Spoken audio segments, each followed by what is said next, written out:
My son-in-law punched me in the face. My own daughter dragged me out by my hair. All because I said no to giving them $3 million. I sat on the curb, bleeding, shivering, and wondering when my child became someone I no longer recognized. But what they didn't know was that I had already prepared for this moment. And 1 hour later, everything began to fall apart for them. I moved in with my daughter April the week after I turned 71.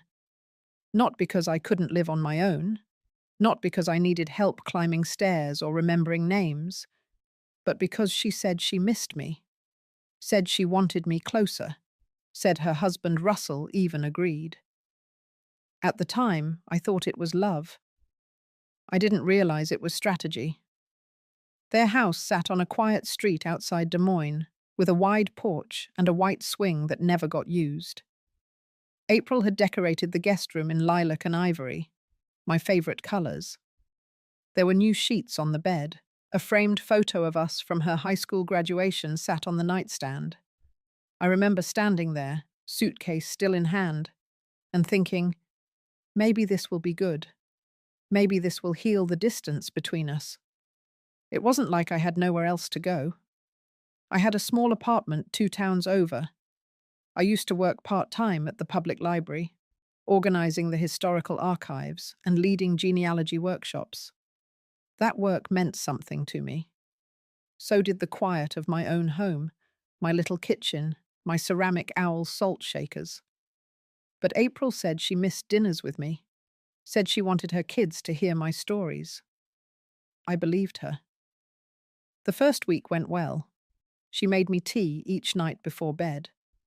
Russell asked about my old job. The grandkids sat at my feet, while I told them how our ancestors came over from Wales. I felt almost foolish for having doubted her. Then, gradually, small things changed. April started bringing up bills more often. Her voice was light, but the words were weighted. She talked about refinancing, about college savings, about how tight things had gotten. Russell mentioned an opportunity through one of his clients. Some real estate fund. High return, low risk. He said it casually over dinner one night, while slicing roast chicken. I nodded politely, but something in my chest tightened. A few days later, April came into my room holding a folder. Inside were bank forms, a notarization page, and a printout of my investment account. She sat down beside me on the bed. Her tone was careful. She said they just needed a short-term transfer, said they'd return it within 6 months, said it would help secure their future and the kids. I asked her how she got access to my account information. She smiled, but her eyes didn't. She said she'd always known my passwords, said she needed to check in on me sometimes. That night, I lay awake, staring at the ceiling fan turning slowly above me. Something had cracked open. I thought about my late husband, how we'd saved for years, bit by bit, never touching the principal. I thought about the time I loaned April $2,000 to fix her transmission, and how she never paid it back. I realized I had moved into a house where love came with conditions. By the end of that second week, I stopped leaving my bedroom door unlocked at night. Looking back now, I wonder if any of you have ever felt that shift too. When a hug becomes a transaction, when kindness turns into currency. If you've ever trusted someone so much that you moved into their home only to feel the walls close in, then you know what I mean. And if you haven't yet, stay with me. Because what happened next would split everything wide open, and once that curtain got pulled back, there was no pretending anymore. Not for me, not for them, not for anyone. By the start of the third week, things shifted from subtle to obvious. I noticed it first with the grocery receipts. I always offered to pay for what I used: milk, bread, my special chamomile tea. But one afternoon, April left a receipt on the counter, circled items in red ink, and wrote a total beside it. Then she added a sticky note. Your share. Thanks. No greeting, no smiley face, just a number. Later that evening, she handed me a printed breakdown of the monthly utilities, highlighted, organized into columns. She pointed to my name at the bottom and said, with a calm voice, that fairness keeps things clear. That's how families stay strong. Russell didn't speak much that night, but he did nod in agreement while scrolling on his phone. I didn't argue. I walked upstairs with the paper in hand, sat on the edge of my bed, and stared at the math. The total wasn't outrageous, but the message was louder than the number. They didn't want a mother in their home. They wanted a tenant. A few days later, I found Russell in the kitchen flipping through a small black notebook. When I entered, he closed it too fast. He set it on the counter and smiled like nothing happened. Later that night, when they were out, I checked the drawer where I kept my personal folder. It was slightly out of place. The tabs had been shifted. Some of the documents weren't where I last left them. I didn't need proof to know. I had seen enough over the years to trust my instincts. Something was unfolding behind my back. The next morning, over breakfast, April casually brought up estate planning. She asked if I'd ever considered simplifying my accounts. Said she read that joint accounts were easier for emergencies. Then she mentioned her friend's mother, who had put everything in a trust for her kids, so there were no questions later on. I didn't respond. She kept talking. She said it wasn't about money. It was about clarity, about preparing for the future, about peace of mind. Russell added that he could help with paperwork if needed. He'd done it for clients. He had templates. He could make the process smooth. I looked down at my cereal. The milk had gone warm. The spoon felt heavy in my hand. That same afternoon, I called my financial advisor from my car. I didn't want to speak inside the house. I told him to set alerts on all transfers, block any changes, and flag activity from unknown IPs. He asked if everything was okay. I said it was a precaution, just in case. By the end of that week, April handed me a packet of documents. She said she had gone ahead and drafted a sample transfer of authority just to get the ball rolling. Her tone was casual, like she was offering me a cookie recipe. Her eyes, though, stayed fixed on mine a beat too long. I didn't open the packet. I set it aside and asked her how the kids were doing in school. She didn't push further. But 2 days later, Russell brought it up again, this time while we were alone in the garage. He said April was just trying to help, that I was lucky to have a daughter who cared so much. Then he said, with a smile too smooth, that money only creates drama when people get secretive. I stepped around him, walked back inside, and locked my bedroom door behind me. That night, I reviewed every single account I had. I changed passwords. I wrote down names of people I trusted. I scanned and saved backup copies to a flash drive I hid inside the lining of my suitcase. I didn't sleep much. I wasn't afraid yet. But I had begun to prepare. It wasn't paranoia. It was pattern recognition. And this pattern had shown itself before. I just hadn't wanted to see it until now. The third week blurred into the fourth, and with it came an eerie shift in the house. It was in the way Russell's footsteps grew louder down the hall, in how April stopped knocking before entering my room, and in how the grandkids were suddenly too busy to spend time with me. Small isolations built slowly, then all at once. It began the morning I found my medicine organizer in the wrong drawer. I had placed it under my bed, like always. But that day, it sat on top of my dresser, open. The Tuesday slot was empty, even though I hadn't taken anything yet. I didn't panic. I didn't accuse. I just tossed the pills and started a new set from my travel stash. I began carrying my essentials in a zipped pouch that never left my side. I stopped leaving my coffee unattended. One afternoon, I overheard Russell in the backyard, talking too loud into his phone. He was pacing by the shed, his voice sharp. I couldn't catch every word, but I heard him mention equity, consolidation, and legal guardianship. Later that day, April asked if I would mind signing a few forms for her refinance. She said it was just a routine update. I asked her why my name was listed as co-owner of the secondary mortgage. She paused, just long enough. Then she said it must have been a clerical error. I knew then I had underestimated just how far they were willing to go.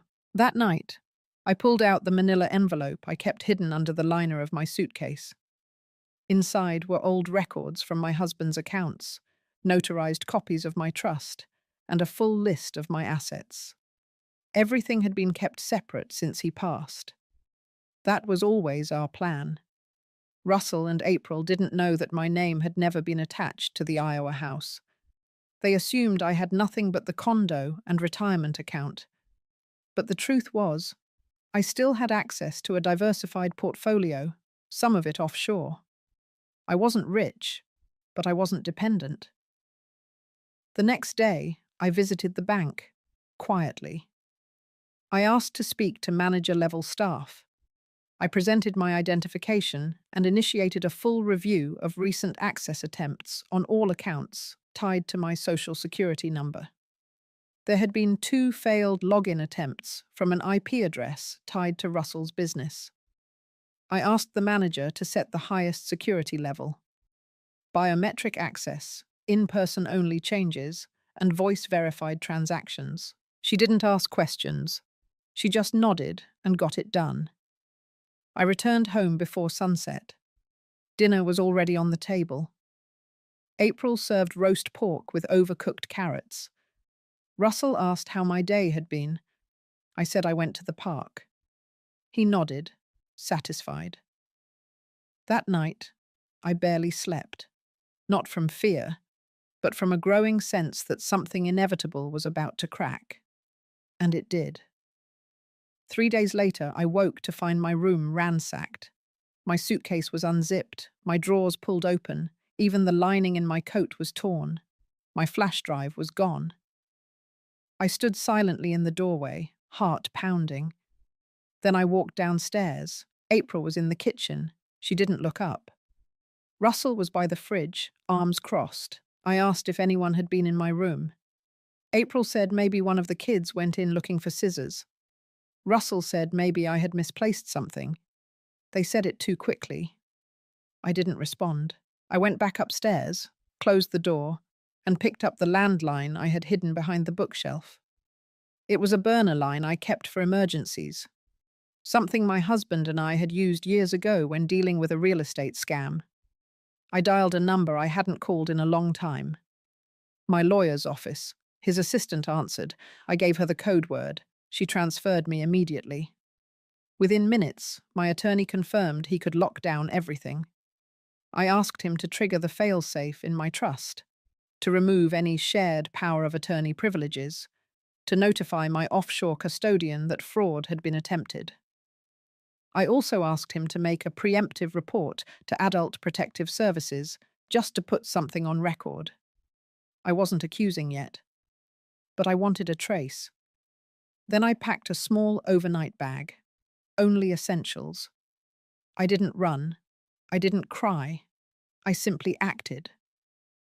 That evening, as I came down the stairs, I saw Russell standing by the fireplace, holding my flash drive. He didn't say anything. He looked smug.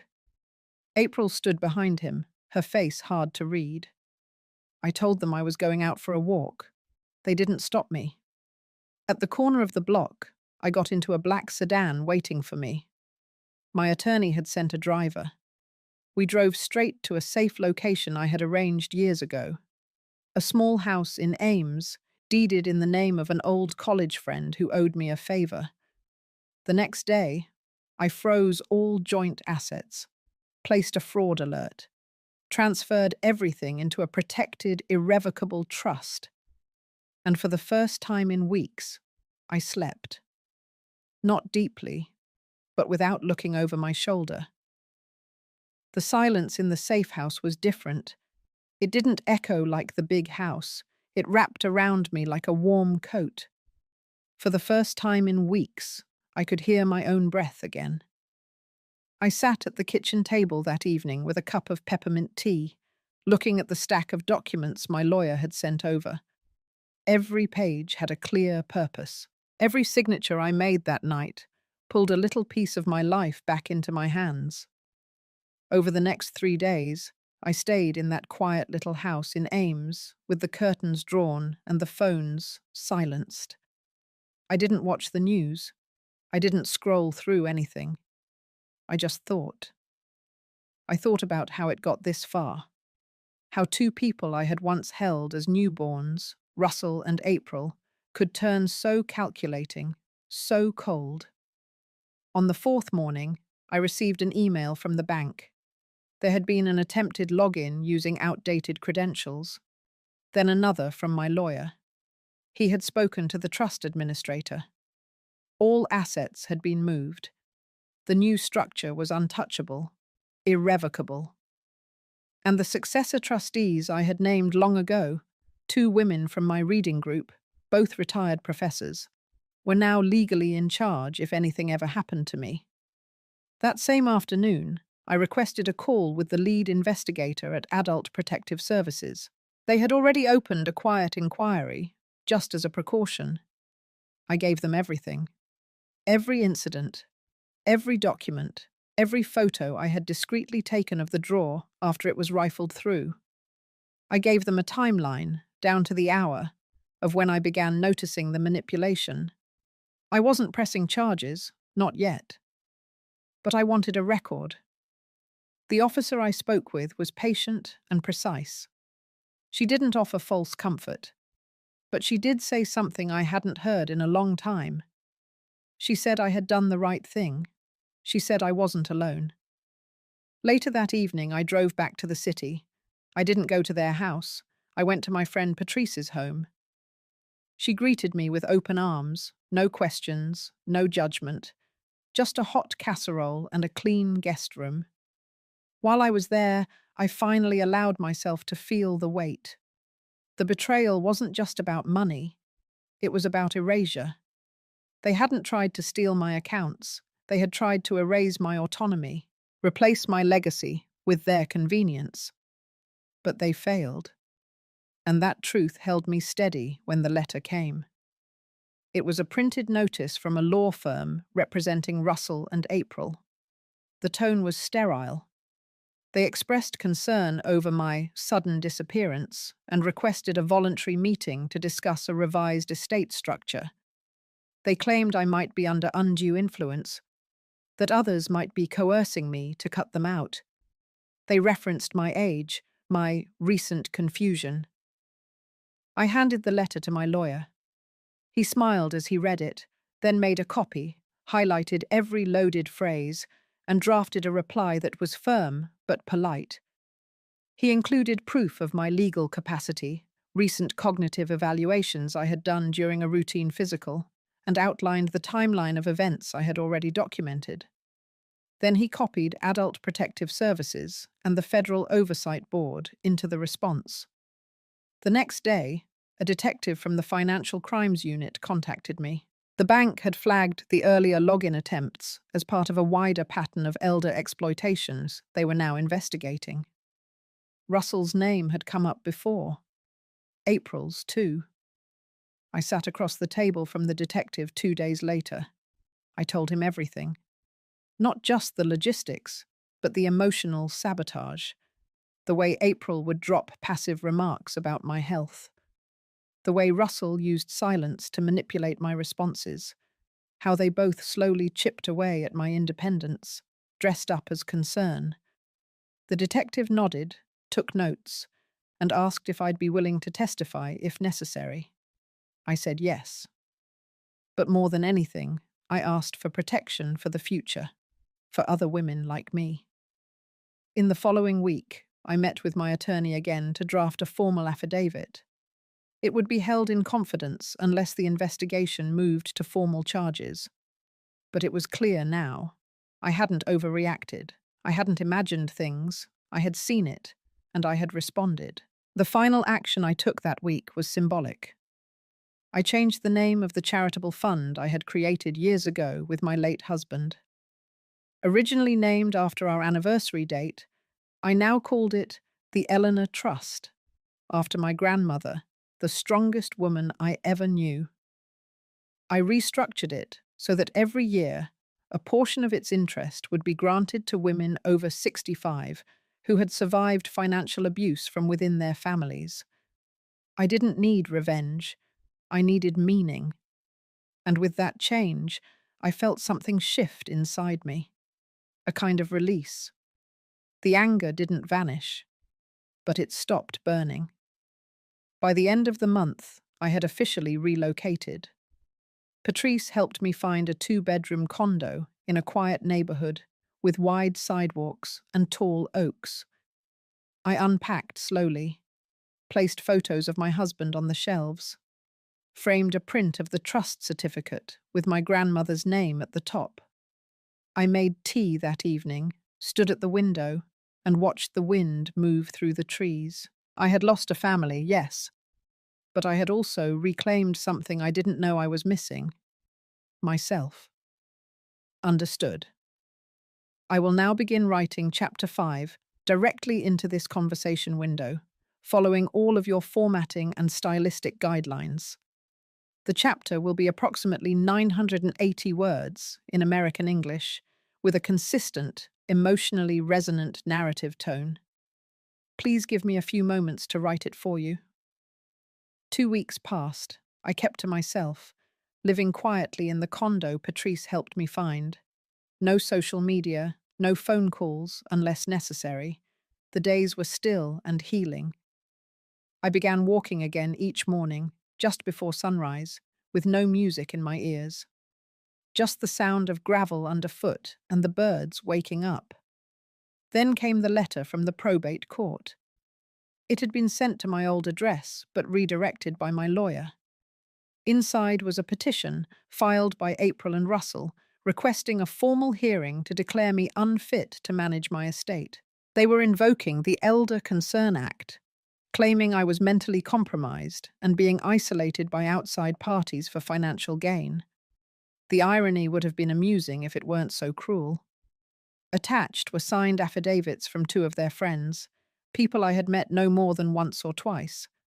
They spoke of my confusion, of my supposed forgetfulness, and of an incident at a family barbecue where I allegedly asked the same question 3 times. It was laughable, but it was filed in court, and that meant it was now public record. I met with my attorney again. He didn't flinch. He had expected this. He laid out a plan, clean and calm, just like he always did. We would respond with documentation. My evaluations from Dr. Kirsch, my cognitive assessments, and sworn statements from my financial advisor, 2 neighbors, and 3 members of the church committee I had served on for 6 years. These people had known me far longer and more intimately than Russell or April's planted witnesses. But there was something else, something unexpected. The detective I had met with weeks ago reached out again. They had uncovered surveillance footage, bank cameras, not mine. 2 separate attempts by Russell to access accounts tied to my name, each time using documents that had been flagged as altered. That alone wouldn't result in charges, but paired with the pattern, it built a case. They were preparing to bring it to the district attorney. That same evening, I sat down with Patrice. I told her everything. I hadn't shared all the details before. She listened, didn't interrupt, and then offered me something I hadn't considered. She suggested I write a letter to the court myself, not just a legal response, but a personal one. She said, "Speak as a woman, not a client. Let the judge hear your voice before they ever see your face." It took me a day to decide. Then I sat down, pen in hand, and wrote longhand first. 4 pages. Not just facts, but feelings. I wrote about my childhood, about raising April, about her curiosity, her laughter, I wrote about the moment I realized she had changed.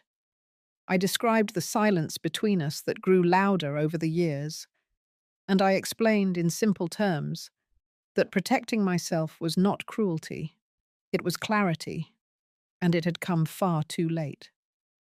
My attorney typed it up for the court. It was added to the response packet, along with supporting documents. The hearing was scheduled for 3 weeks later. Those 3 weeks passed with a strange stillness. Not calm, but suspended. I didn't hear from April or Russell. Not a word. But the local papers picked up rumors of the probate filing. It was a small city after all. People whispered, old friends called, most just left voicemails. I didn't return them. Not yet. On the morning of the hearing, I wore a navy suit I hadn't touched since my husband's funeral. I brushed my hair smooth and pinned it back. I carried no bag, only a folder with my name on it and a heart that had learned not to shake. Courtrooms are colder than they look. I sat beside my attorney. Russell and April were on the other side. April wouldn't look at me. Russell did, just once, and then turned away. The judge entered. The hearing began. Their attorney spoke first. He painted me as disconnected, volatile, prey to manipulation. He used words like isolated, withdrawn, emotionally unstable. Then he introduced their witnesses, the same 2 people from before. They spoke in vague terms, heard from someone else, saw something once. Then came our turn. My attorney introduced the evaluations, the statements, the timeline. He walked through the pattern of control and coercion, then placed the letter I wrote on the record. The judge read it silently at the bench. When she looked up, she said only this, that it was rare in her courtroom to see such clarity from someone being accused of incapacity. The judge dismissed the petition without delay. She called the filing not just unfounded, but an abuse of process. She referred the matter for further review. We walked out without a word to Russell or April. There was nothing left to say. Back home, I made tea and sat on the balcony for the first time. The sky was wide, pale gold. The air smelled like rain. Later that evening, I received an email from a small women's advocacy group. Someone at the court had passed along my letter. They asked if I would speak at an upcoming forum. Not about the legal case, but about resilience, about reclaiming identity, about surviving quiet betrayals. I closed the laptop. Not ready yet. But the thought stayed with me, because maybe healing didn't look like closure. Maybe it looked like this. A quiet place, a name restored, and a voice that had finally found its volume again. The week after the hearing, something inside me shifted. It wasn't relief. Not exactly.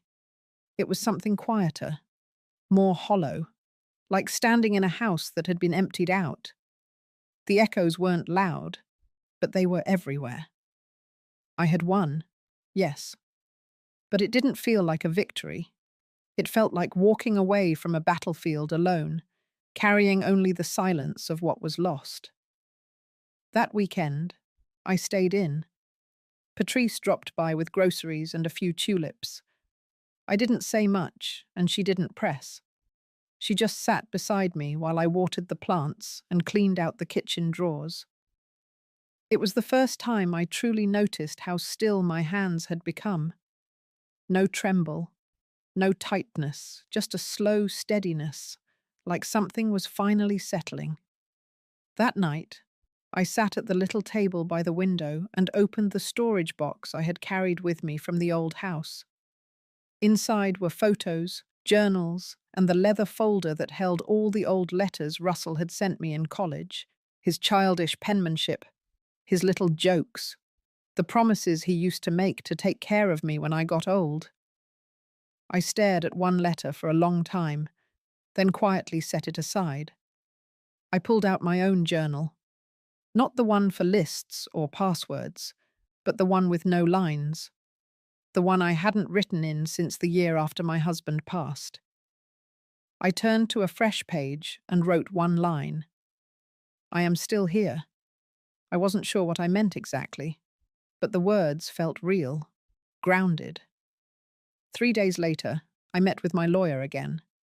Not because I had to, but because I wanted to talk through the next steps, not legal steps, personal ones. He brought up the trust, the Eleanor Fund, and how the first round of grants could be released within 6 months. He mentioned that the applications were already coming in, women of all ages with stories of loss, of survival, of quiet reinvention. Then he looked at me and asked if I wanted to remain anonymous. I thought about that for a long time. I thought about what it meant to be visible, to have your name attached to something that others might one day cling to in their darkest hour, to stand up, not in spite of what happened, but because of it. I told him no. I wanted my name on it. That evening, I took a walk around the neighborhood. I passed a park with benches painted in pale blue and children running in circles. I sat for a moment, letting the late light hit my face, and I thought about April, not with anger, not even disappointment, just stillness. She had made her choice, Russell too, and now I had made mine. But this time, it wasn't reactive. It wasn't about protecting what I had. It was about choosing what I wanted to become. Back home, I made tea, then opened a blank document on my laptop. For the first time in years, I started writing my story. Not as a case, not as an article, but as a life. A full, flawed, quiet life. Mine. It began with the line I had written in my journal. I am still here. And from there, the words came like water. 3 weeks after choosing to go public with my name on the Eleanor Fund, a letter arrived from the office of a federal investigator. It was addressed to me directly, not through my lawyer, not through any legal channel. Hand-signed, tidy font, no red tape, just a quiet sentence at the bottom. They were reopening the inquiry into Russell. My fingers didn't tremble when I set the letter down. I didn't feel fear, just a tightness in my chest that told me the past wasn't finished with me yet. The next day, I met with the investigator. He looked far too young to be holding such power, but his eyes were patient. He explained that several suspicious financial transfers had been flagged in the broader investigation into elder exploitation in our county, and 2 names kept recurring, Russell and April. I listened. I gave them what I had. But more importantly, I gave them what no one else could. The story behind the numbers. Not a rant, not a list of grievances, just facts. Calm and sharp as glass. How April had slowly gained access to my digital accounts. How Russell had pushed me to sign over power of attorney without giving me time to think. How I had once believed this was normal, even loving. The investigator leaned forward. He told me they had subpoenaed the bank for voice recordings tied to wire transfers. In one of them, a man identified himself as my son-in-law, using my full name and social security number. The problem was, the voice wasn't mine. And the permission, it had never been recorded. The wheels of justice were turning now, and I was no longer the only one seeing the gears grind. That night, I sat alone in the living room with every light off, just the hum of the refrigerator in the next room. I didn't cry, I didn't shake, but I felt it, that low hum of reckoning.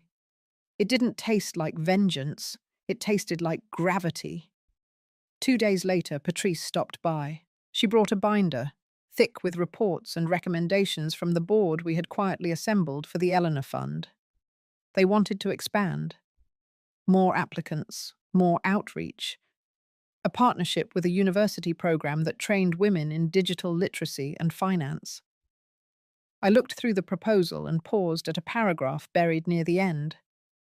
A speaker series, women over 60, sharing real stories of rebuilding, quiet battles and silent triumphs. They had penciled me in. I didn't say yes, I didn't say no. That night, I sat on the balcony again. The air was thick with early summer heat. A siren passed 2 streets over. I didn't flinch. I thought about what it meant to speak. Not whisper, not journal. Speak. And not just for myself, but for the hundreds of other women I had read about in the fund's early applications. Stories filled with disbelief, gaslighting, financial erasure, betrayal dressed up as care. My story wasn't rare. That was the hardest part. It was common, silent, ordinary. That silence needed to break. So I agreed. I stood up for the first of the small gatherings 2 weeks later. A modest community space in the basement of the local library. Folding chairs, coffee in paper cups, no microphones. I told them the truth. Not everything. Just enough. I told them I was 69, that I had raised a daughter I loved with everything in me, that I had watched her walk away, not in one loud moment, but in 100 quiet choices. I told them about Russell, and the bathroom floor, and the silence that followed. But mostly I told them about waking up, about the day I realized survival was not the end goal, that dignity mattered more than peace, that no inheritance, no bloodline, no shared last name could ever outrank the voice inside a woman when she finally said enough. There were no cheers, no applause, just silence and a few tears. But that silence felt different now, not the silence of shame, the silence of recognition. Afterward, a woman named Eloise took my hand. She was 73. Her daughter had taken her home equity line and vanished. She hadn't told anyone. Until that night. As she spoke, her voice cracked, but she didn't stop. And I realized that this was the true legacy. Not the fund, not the courtroom victory, not even the name I had cleared. It was the simple fact that somewhere in that room, a woman had breathed a little easier because I had spoken first. By late summer, the name Eleanor Fund had started to circle quietly through non-profit spaces and retirement communities. Nothing flashy, just quiet momentum. I never intended it to become big, but sometimes, when you plant something honest, it grows. I had agreed to speak again, this time at a women's centre in Greenville, about 40 minutes from my place. They had printed little flyers, just my name, a time, and a title I hadn't chosen, Speaking Through Silence. The title sat heavy in my chest the whole drive there. The room was warm when I arrived. Fluorescent lights, coffee already brewing. I sat in the back while the organizers checked the seating. I didn't wear anything special, just a blue knit top, cotton slacks, and the silver watch Russell had given me in 1984. Funny how I still wore it. Not for the sentiment, just because it told time well.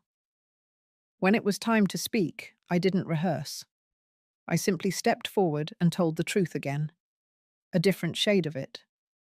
This time, I spoke more about what came after. About what it felt like to sit in your own home again without waiting for footsteps to come up behind you. About learning how to cook for one and not feel pitied. About paying your own bills and feeling grateful for the quiet click of confirmation. I saw a few women nod. One reached for her purse to dab her eyes. Afterward, a woman with salt and pepper hair asked if she could walk me to my car. Her name was Judy. 71. Her story unfolded slowly, but I recognized the rhythm. A daughter who took over her finances.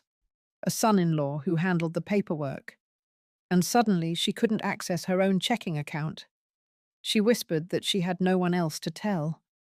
So I gave her the number, not mine, the center's, and told her to call in the morning. They had volunteers trained for exactly this. She held the paper like it was a lifeline. That night, I couldn't sleep. Not from nerves, from something else. It was the weight of it all. The stories piling up like fallen leaves, each one rustling with the same ache. There was no end to them. And for the first time, I wondered if I was strong enough to keep holding space for them. The next morning, I made oatmeal and stared out the kitchen window. The air was still, too still. I could feel something shifting again, but I couldn't name it. 2 days later, my lawyer called. The federal investigation had moved forward. Charges were being finalized. There were multiple counts: identity theft, elder abuse, financial coercion. Russell's name was listed. So was April's. The news didn't shock me, but it still stung. The part that caught me off guard was the press request. A journalist from a respected outlet had been following the fund's development. They wanted to feature the Eleanor Fund in a national story about financial abuse against seniors. They asked if I would go on record.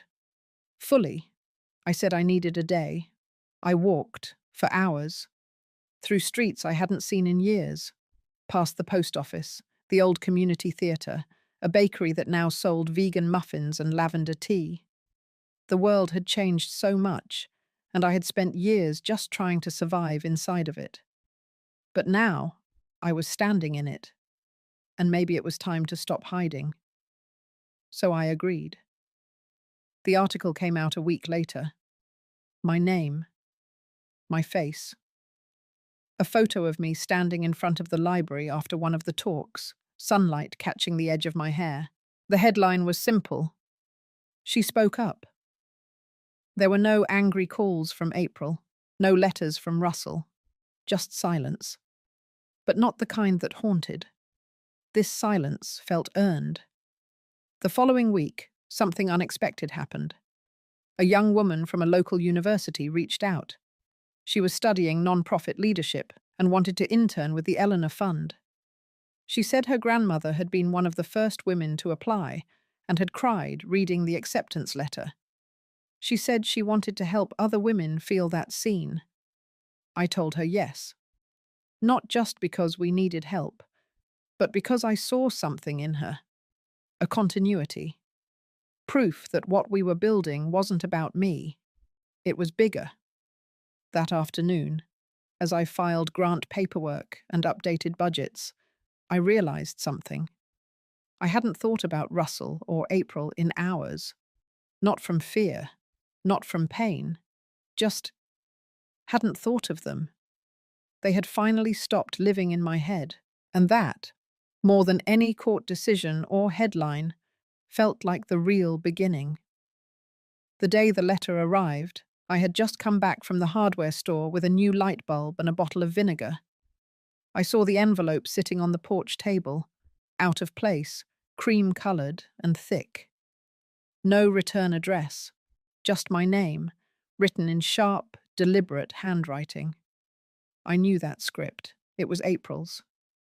My fingers didn't tremble. I just opened it. Inside was a single page. It wasn't long, a few sentences at most.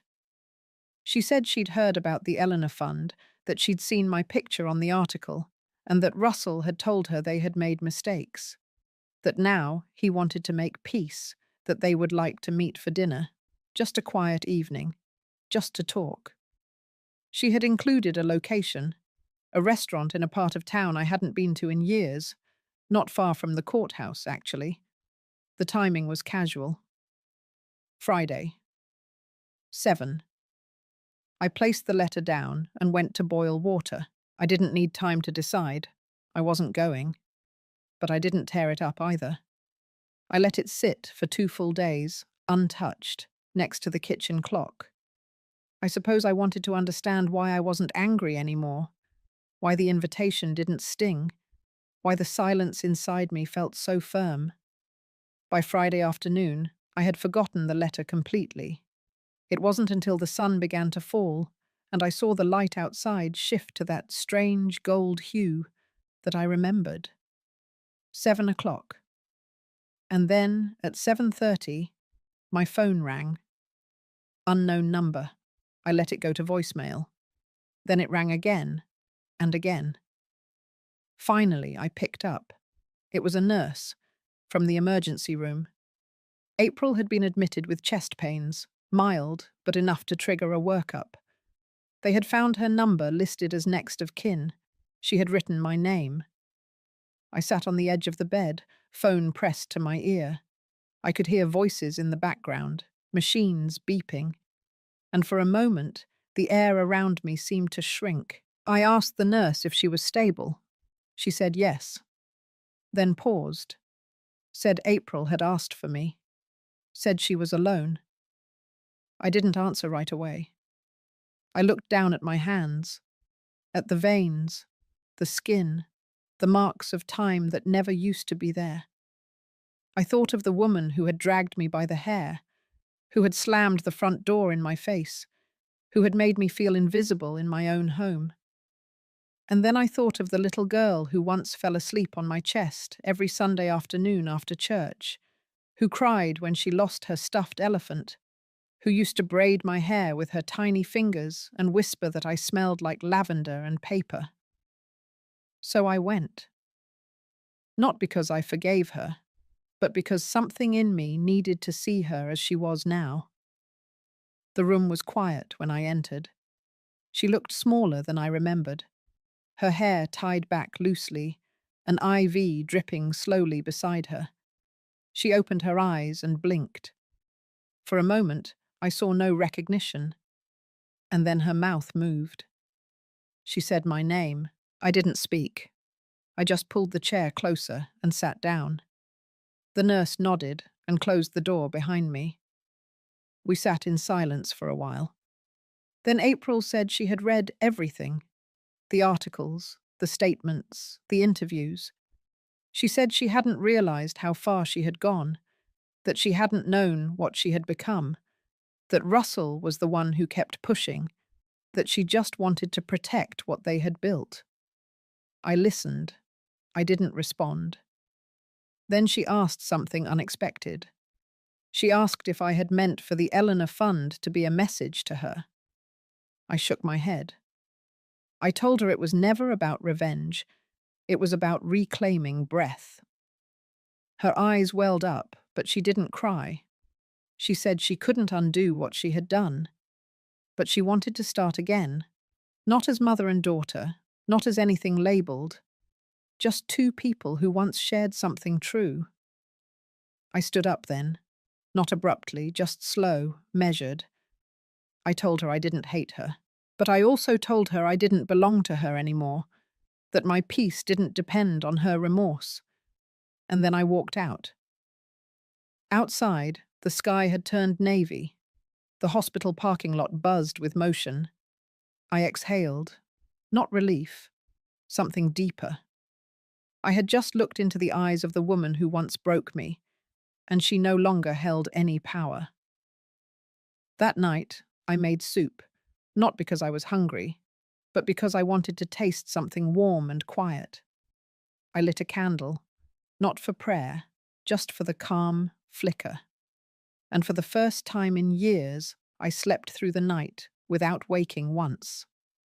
The morning after my visit to the hospital, I brewed a stronger cup of coffee than usual, the kind that clings to your throat a little longer.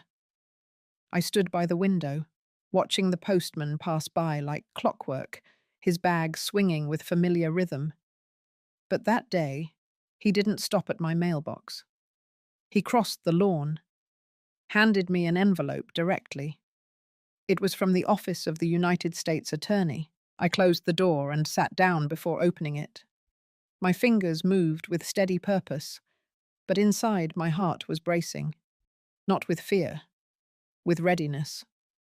The letter confirmed what I had quietly hoped for. Federal charges were being brought against Russell. Fraud, coercion, financial abuse of an elder. It listed dates, filings, testimonies. And my name appeared more than once, not as a victim, but as a key witness. There had been an anonymous tip submitted to the IRS 3 months earlier. The audit had revealed enough to initiate a broader investigation. Apparently, I was not the only one Russell had tried to manipulate. The truth was unraveling. But here's the part I didn't expect. The anonymous tip had come from April, the same woman who had looked at me with hollow eyes just days earlier, the same woman who had dragged me out by my hair. I read the page again, slowly. The truth sank in with the weight of wet wool.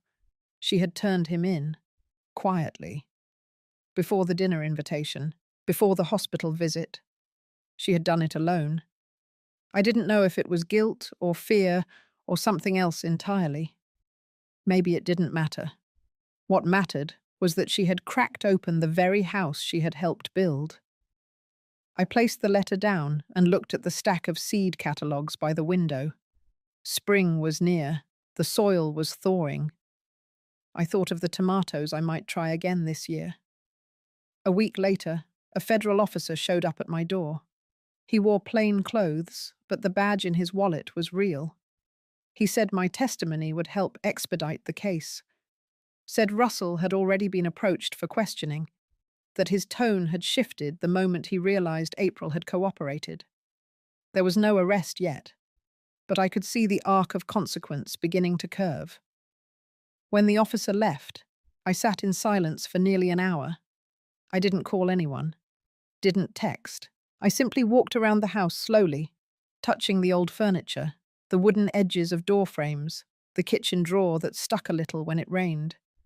These were the pieces that held me, the ones they never touched, the parts they never stole. That night, I sat in the living room and turned on the television. Not to watch anything, but to hear voices. I had forgotten what it was like to be surrounded by noise that didn't cut. Then I reached for the journal I had been keeping in a small drawer under the coffee table, the one I started the week after I left their house. I flipped to a blank page and began writing. Not about them, but about me. About the parts of me I had found again. My spine, my silence, my pulse in the early hours when I walked barefoot through the hallway and felt no fear.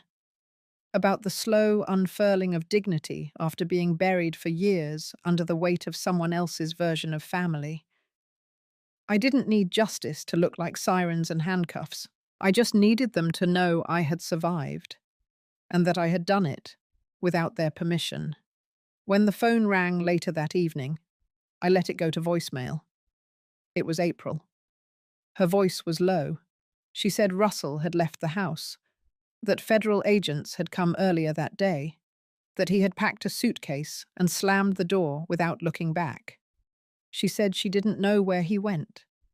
Then she said she was sorry, again. But it didn't sound like an apology this time. It sounded like release. I didn't return the call. Instead, I stood up, walked outside, and breathed in the air. Cold, but clean. I wrapped my shawl tighter and listened to the leaves whisper. No one screamed, no one banged doors, no one stood behind me. For the first time in a long while, I was exactly where I wanted to be. And in the quiet hum of a world still turning, I smiled, not from triumph, but from peace earned. 3 days after I let April's call go to voicemail, a letter arrived from my attorney. I almost didn't open it right away. My mornings had become sacred again. I took my coffee slower, let the sun roll across the wooden floors without rushing it. But something about the envelope tugged at me. It was thick. I opened it with careful fingers. Inside was a copy of a legal document that made me sit down. Apparently, months ago, before the confrontation, before the dinner, before the bruises, I had signed a document I didn't remember. It had something to do with consolidating assets into a trust. I remembered Russell talking fast, printing things off his computer. I thought I had reviewed them. But this one had never come through me, and now it was showing up under my name. The trust transferred nearly $3 million from my brokerage account to a holding entity under Russell's name. The transfer hadn't completed because of an alert placed by the bank following a flagged request, one that came in while I was at the hospital. The letter continued. My lawyer had taken it upon himself to cross-check the records, and in doing so, discovered something else entirely. April's name had been added to the trust, but only conditionally. It would activate on my official declaration of incapacity. I held the paper in my hands and felt the chill settle through me. My own daughter had sat down at a table and signed documents, assuming I would one day lose the ability to speak for myself. She had built a future based on my absence, and Russell had guided the pen. But that wasn't the worst part. The lawyer's letter ended with a single handwritten sentence.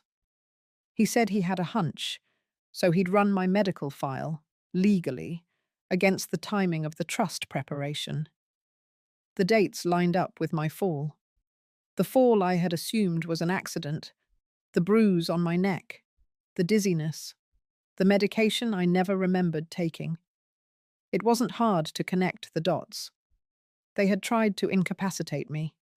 Quietly, slowly, legally. They had anticipated resistance, but not survival.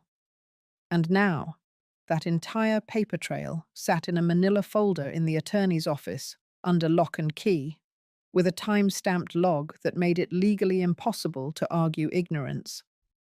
I walked outside after reading the letter. The wind was sharper than usual. I didn't mind. I needed it. I needed something real to press against my skin. I sat on the back steps and pulled the sleeves of my sweater down over my hands.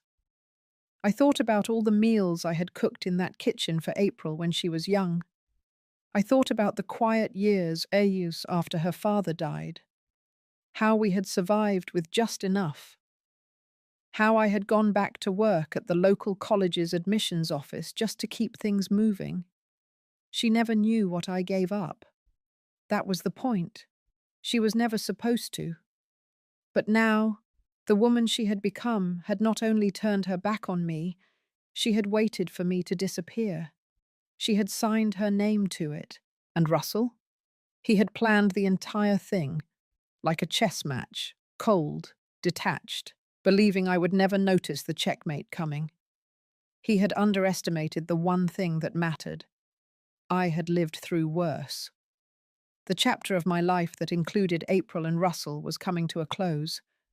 But not with a scream, not with courtroom drama. Just a woman on her back porch, holding her coffee tighter, her pulse steadier, and her dignity completely intact. Because survival isn't loud. It's quiet, and powerful, and absolute. It was a Thursday morning when I walked into the courthouse, alone. No makeup, no jewelry, no rush. The documents had already been filed. My attorney had handled everything. But I came anyway, to feel it, to stand on the cold marble and watch a chapter of my life seal itself shut. The court clerk looked up, recognized my name, and nodded quietly. The annulment of the trust was approved in chambers. The frozen funds were returned. The invalid power of attorney was nullified. And my name, my full, legal, untarnished name, was reinstated as the sole authority on my life. It didn't come with applause. No one cheered. But something deep inside me exhaled for the first time in months. Outside, I sat on the bench across from the courthouse steps. The sun felt warmer than it had in weeks. I had brought a small flask of tea. I sipped it slowly, feeling the warmth spread through me, calming, steady. A woman passed by, older than me, with a small dog in a stroller. We locked eyes just briefly. I gave her a soft nod. And for a split second, it felt like she knew, not the whole story, just the weight of surviving something and still standing. When I got home, I didn't go straight inside. I walked the side of the house and stood at the old potting bench. My hands itched to be in the soil, to press something living back into the earth. That afternoon, I planted 3 trays of pansies, purple and white. Hardy little things. They don't look like much at first, but they last through frost. They come back even after the cold tries to wipe them out. A week later, Russell called. I let it ring. He left a voicemail. His voice was lower than usual. Said he was sorry. Said April wanted to talk. Said they had made mistakes. I deleted it. A few days after that, an envelope arrived. No return address, just my name. Inside was a photo. April, younger, holding her daughter, smiling. The edges were worn. I held it for a moment. I didn't cry, but I didn't throw it away either.